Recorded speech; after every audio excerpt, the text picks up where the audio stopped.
Di mana ya? Di sini. Lainnya diam. Sini Nul. Supaya tidak ada. Di mana? Jadi kita akan menyaksikan ketua kelas kita bercerita ya. Kenapa sih? Bercerita. Sini, Nul. Cepat Gus Nul. Langsung tampil.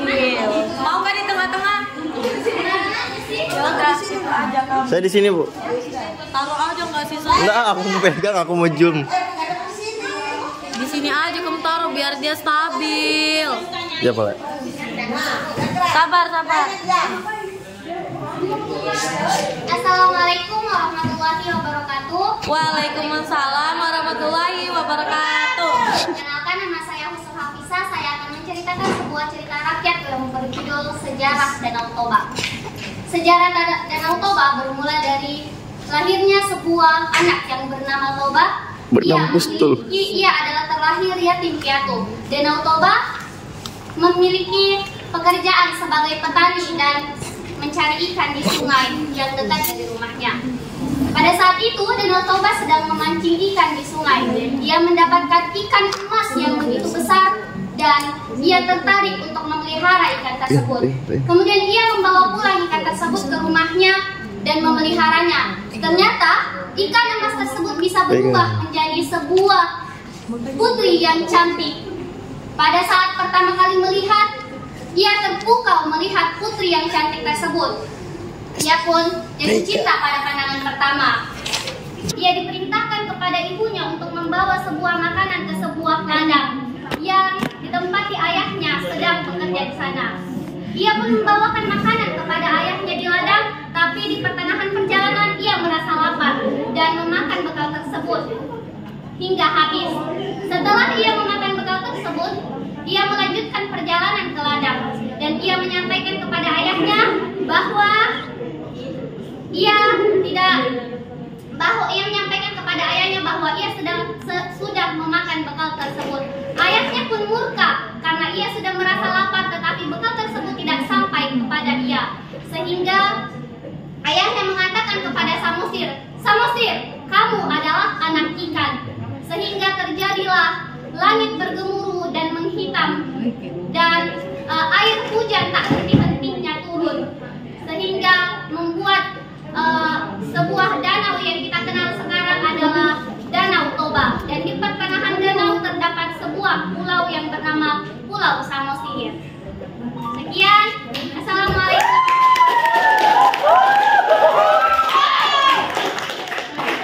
Silakan.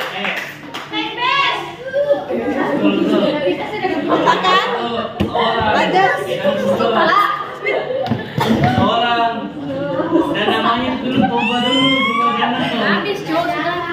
Ayo, bagus sekali ceritanya dia. Lainnya. Keren banget.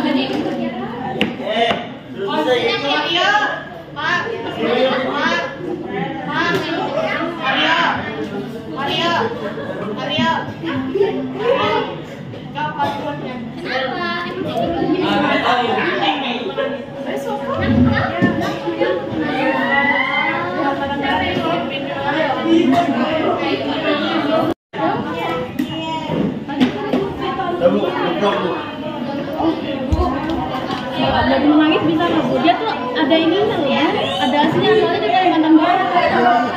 Ada suara.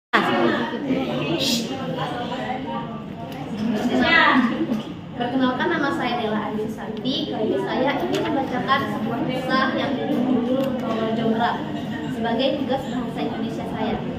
Jadi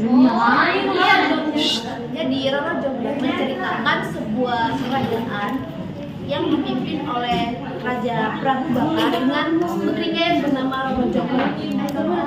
Suatu saat ada sebuah konflik antara kerajaan Tinggi dan kerajaan Prambanan. Mereka memiliki konflik, yaitu sebuah pertarungan antara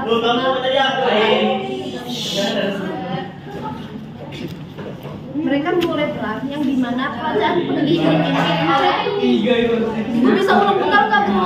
Sekali nama saya nggak bisa fokus. Kepalanya diam. Tolong diam dulu. Ya.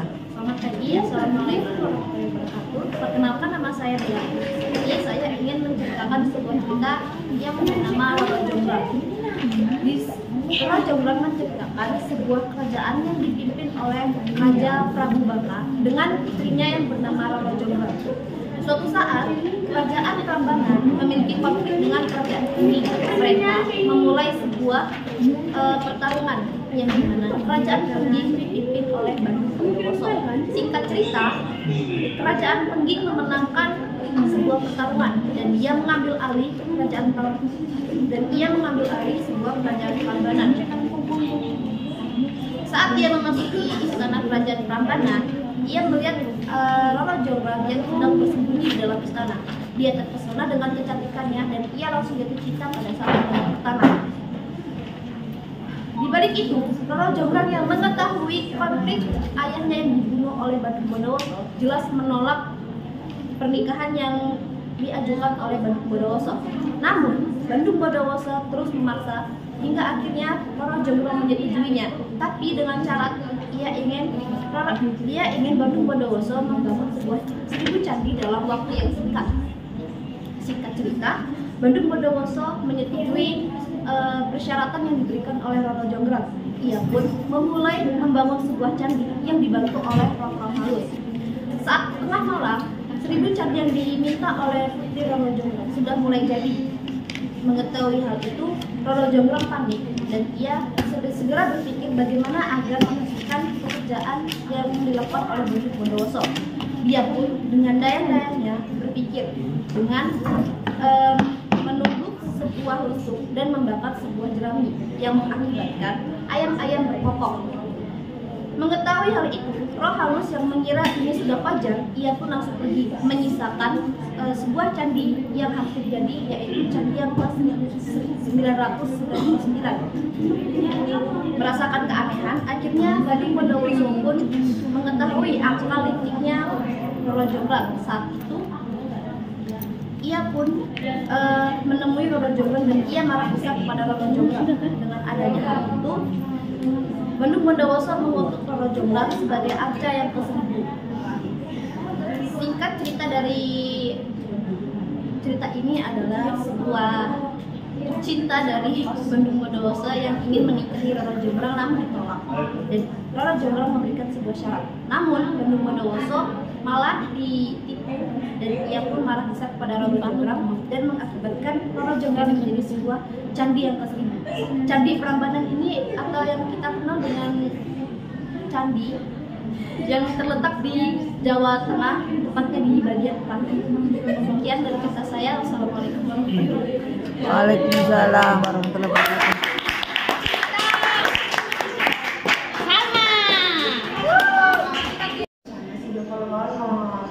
Nah, akhirnya Dewi Anjawati itu nungguin si suaminya sampai tahu kabar bahwa si Raden Barukusuma itu udah tewas. Terus akhirnya Dewi Anjawati itu memilih untuk menetap di air terjun itu dengan kesendirian dan kesepian. Tuh. Sudah Bu, akhirnya Anjawati menjadi janda. Makanya judulnya namanya Coban Jondo. Terima kasih. Coban apa jondo? Udah. Jadi saya akan bercerita tentang R.A. Kartini. Raden Ajeng Kartini atau yang kita sebut dengan Ibu Kartini, beliau merupakan keluarga terpandang dan keluarganya yang mewariskan suatu hal pendidikan. Beliau lahir pada tanggal 21 April 1879. Beliau pernah duduk di sekolah dasar sampai dengan tamat sekolah dasar. Adat di keluarganya yaitu seorang gadis atau wanita yang belum menikah tidak diperbolehkan untuk keluar rumah atau yang disebut dengan bibinya. Jadi untuk mengisi waktu luangnya beliau membaca buku ilmu pengetahuan yang ia miliki. Beliau juga sangat gemar membaca atau buku-buku. Singkat waktu, beliau tidak tidak sampai mewujudkan keinginannya karena beliau dinikahkan dengan Raden Adipati Oyodiningrat. Tetapi dengan begitu beliau tidak pernah putus asa, beliau tetap gigih dan bertekun untuk cita-citanya. Dengan begitu juga suaminya mendukung cita-cita beliau, sehingga suaminya mendirikan sebuah sekolah di Malang, Yogyakarta, Madiun, di tanah Jawa pokoknya, diberi nama Sekolahan Kartini. Lalu pada tanggal 17 September 1904 beliau meninggal dunia pada usia 25 tahun saat melahirkan anak pertama yang satu-satu. Kemudian kisah ini dibukukan oleh Aben Danon dengan judul Door Mysteries College, atau yang kita kenal dengan buku Habis Gelap Terbitlah Terang. Sekian.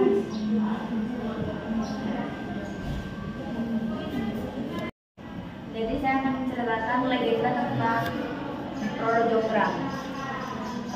Dulu itu ada dua kerajaan, yang pertama kerajaan Boko sama kerajaan Pengging. Jadi kerajaan Boko ini dipimpin oleh Prabu Boko yang dia punya anak cantik bernama Roro Jonggrang. Terus kerajaan Pengging ini itu pangerannya Bandung Bondowoso. Nah kemudian mereka tuh berperang buat tujuannya itu untuk memperluas daerah kekuasaan.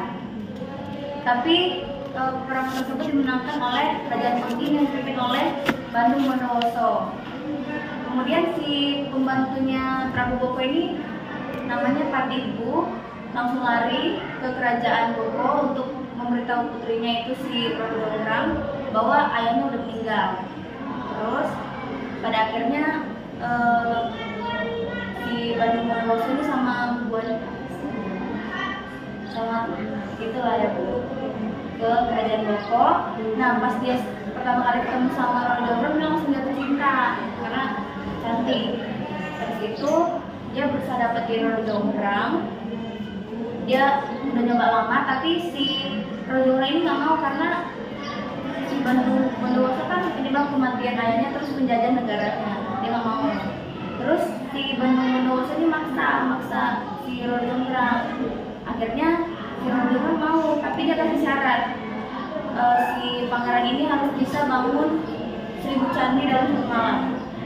Terus si Bandung Bondowoso ini setuju, dia ngomong kalau dia bisa.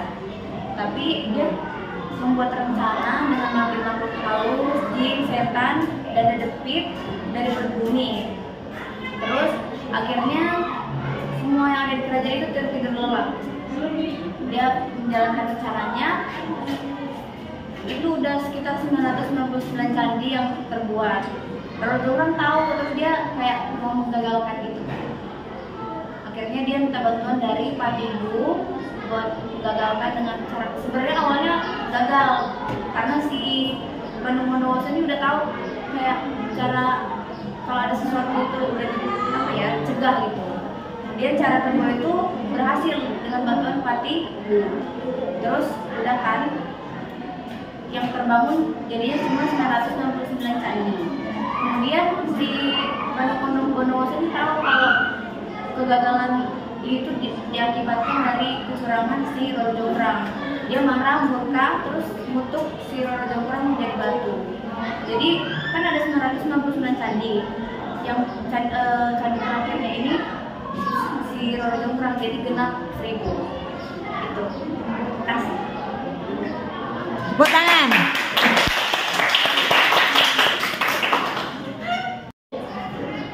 Jadi di sini akan saya ceritakan gimana terjadinya kota Surabaya. Jadi dulu di pinggir Laut Jawa ada dua makhluk legendaris. Sura, si raksasa yang menguasai lautan, dan Baya adalah buaya ganas yang mendominasi daratan dan sungai.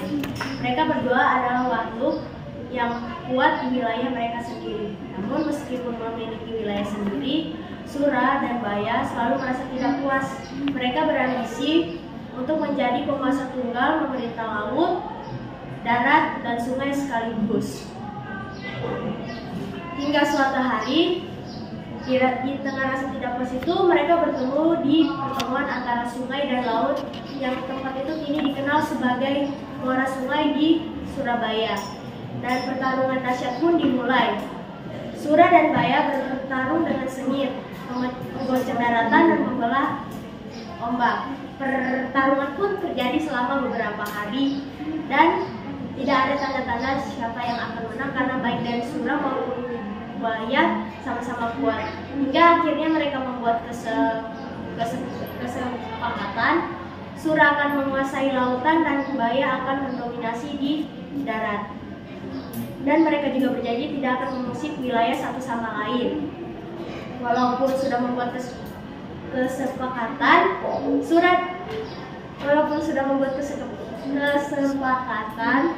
ketegangan di antara mereka berdua tidak pernah mereda.